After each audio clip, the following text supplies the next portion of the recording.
Hello ladies and gentlemen, my name is David Camming and it is Wednesday the 2nd of April 2014. I've just got to do a little video about what I saw in the papers today, because what I do in the morning, I go down early and I have a coffee and I look at the Times and the Mail, and this helps put, you can just put things into context a little bit with that.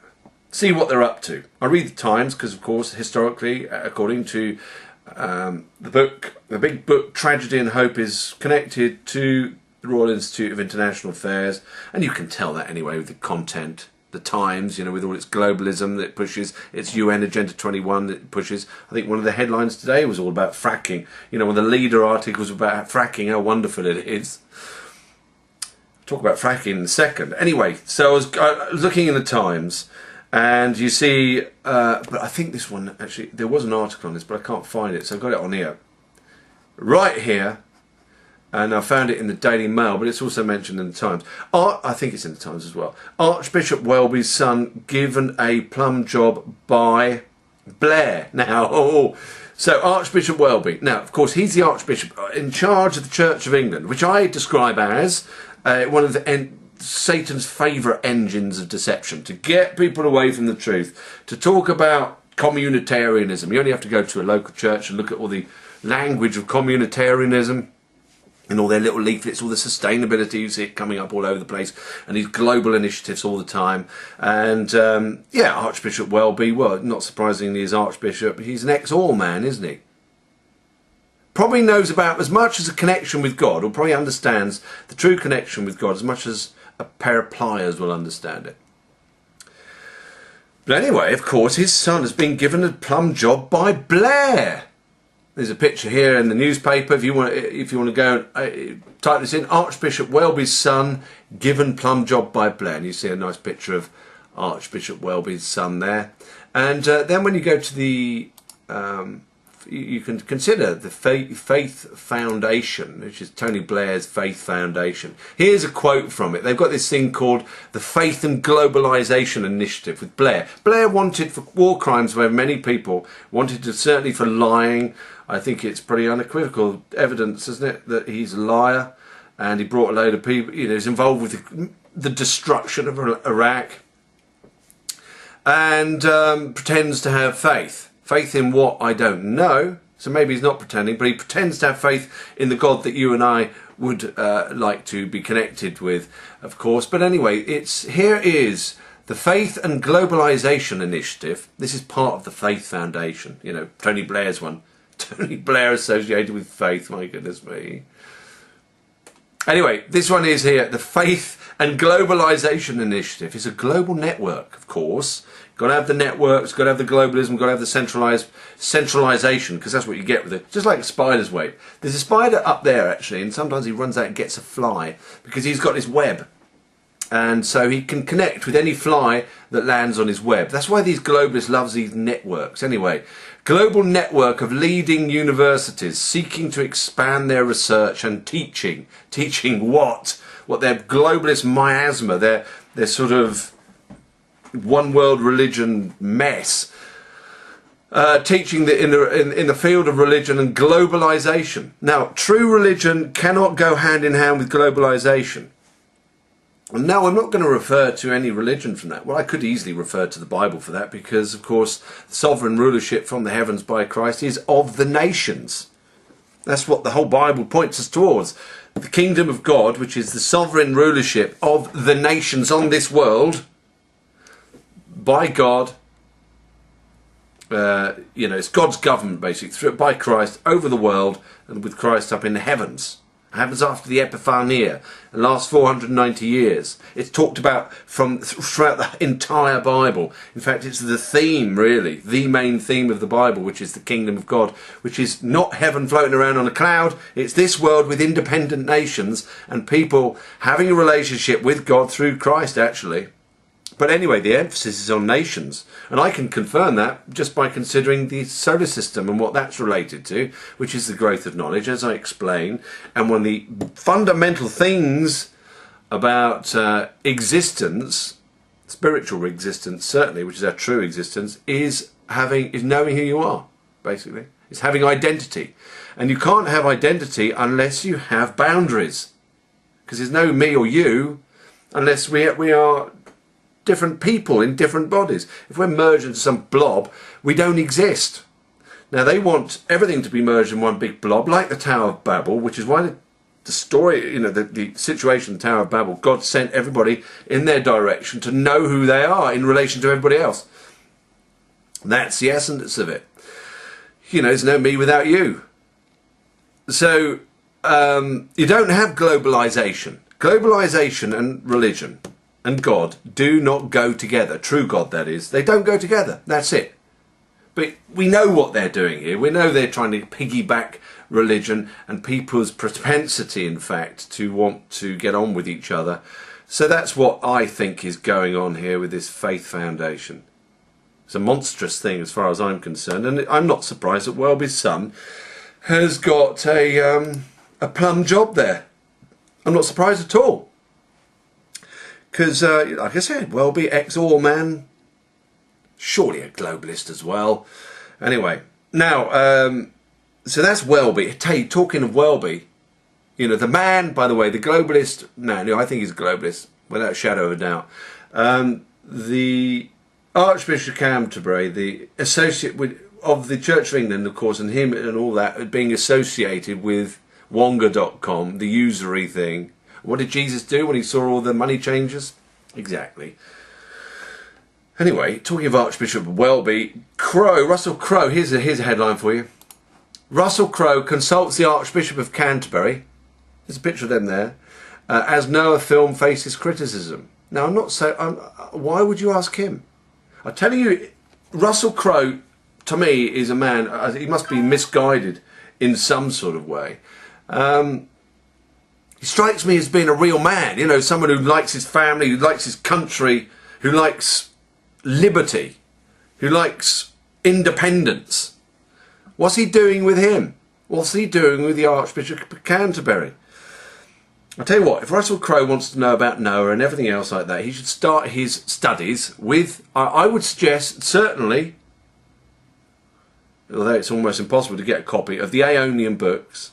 Certainly use that, and other Bibles as well, so you can cross-reference, and get a copy of Seed and Bread, Volume 1 and Volume 2 if you can, and read them.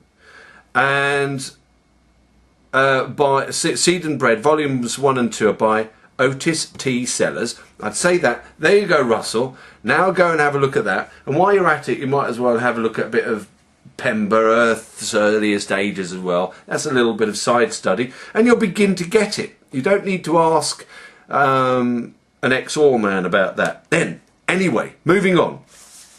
So what have we got with globalisation? We got that all linked in with the religions of the world, of course, which are out there to deceive us, and people obviously being deceived, because otherwise Russel Crowe wouldn't be with the Archbishop of Canterbury. And we carry on. I carried on with my little journey through the papers today, and I turned the page, and there it was. Oh, vitamins. Right? It says here, this is what it said. Vitamins. Scientists, right, those great paragons of virtue, scientists are fairly unambiguous. Fairly unambiguous. For almost everybody. For almost everybody in the West.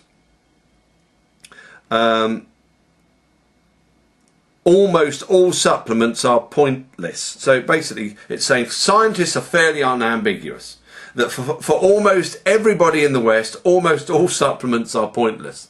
That's what it said in this Times.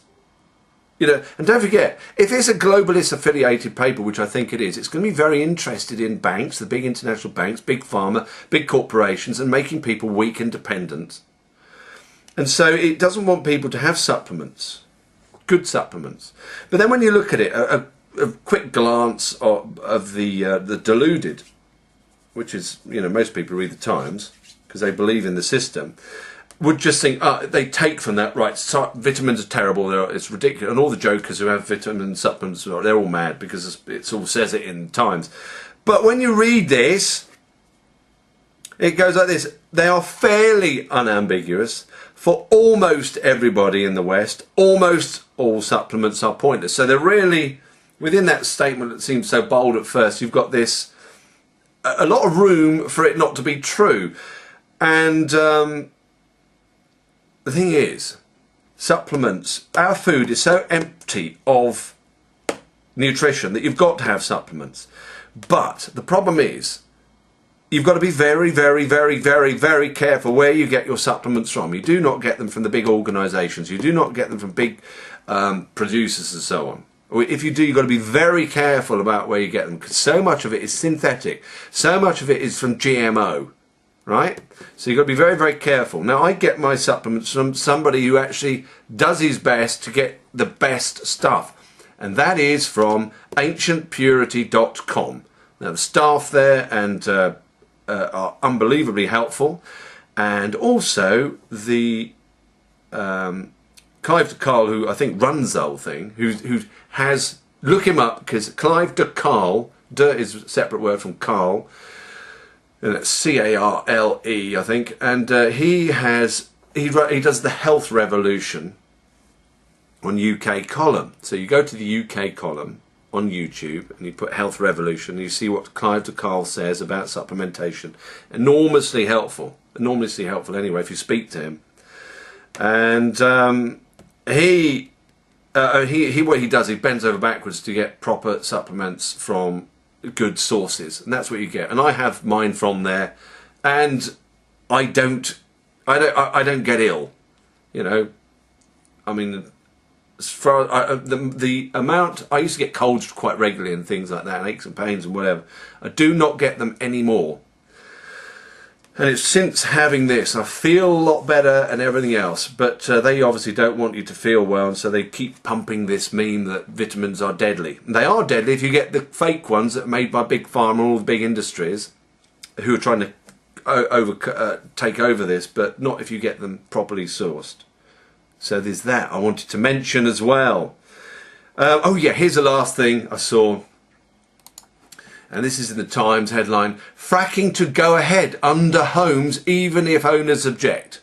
So they're pushing this legislation to enable people to put their pipes, frackers, Quadrilla, Lord Brown, who used to be in charge of BP.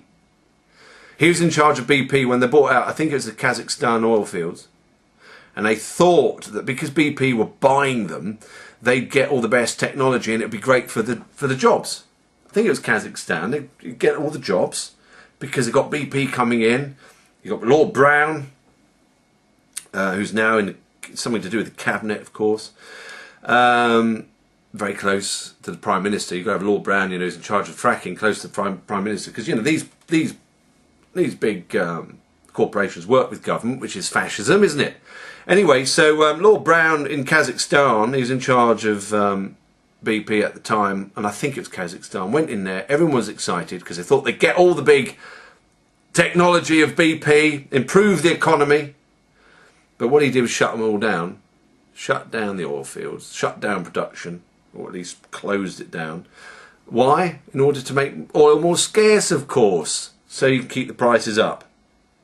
Well, at least that's a conclusion I think that anyone with a reasonable understanding of these people would come to. Anyway, he's in charge of Quadrilla, and like I said, he's associated with, you know, the cabinet and so on. And here and now, he's in charge of Quadrilla. Does the fracking. They like to drill. They like to just drill everywhere and put poisons in the under the ground, and which there has been so many cases now. Sometimes it causes earthquakes, of course, messing about like this.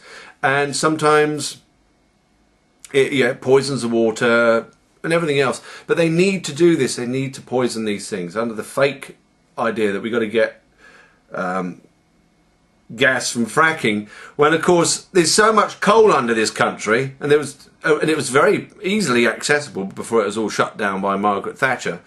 You know, coal burns beautifully. It creates nice CO2 so the plants can get strong and healthy. Do you know, if you have a greenhouse and you fill it with CO2, the plants grow really, really well because they need it for photosynthesis, which is about using the sunlight in order to change CO2 into oxygen, which we breathe as well, and also for the plants to grow because they need the carbons in the structure. But UN Agenda 21 is against everything to do with carbon dioxide, of course, because when you understand what it's about, which is a total power grab of the world, then you know why they're doing it and why they're shutting us down, why they don't want us to breathe and everything else. When you get to understand what these people are about. But anyway, fracking to go ahead under homes even if owners object. They're really pushing this so that people don't own their land anymore, and so that people like Quadrilla can stick their pipes under your house and squirt their deadly poisonous chemicals that are completely unnecessary to do this very unnecessary process of fracking, which people don't want. But when you go and protest against it, they get all the thugs in, from the police, so-called. And I tell you what, anyway, they get there and they stop all the protests. People locally don't want it to happen, but they do it anyway, or they're trying to do it anyway. The good news is, ladies and gentlemen, that it's easy to say, oh, they're going to go ahead. Fracking to go ahead under homes even as owners object. No, if they object firmly enough, it will not happen. And that's as simple as that. If we... These headlines always have this foregone conclusion, don't they? Yes, it's going to happen. It will happen. This is going to happen. No, it will only happen if we let it, and if we're stupid enough to let it, and if we're stupid enough not to speak out about it. But the good news is more and more people are realising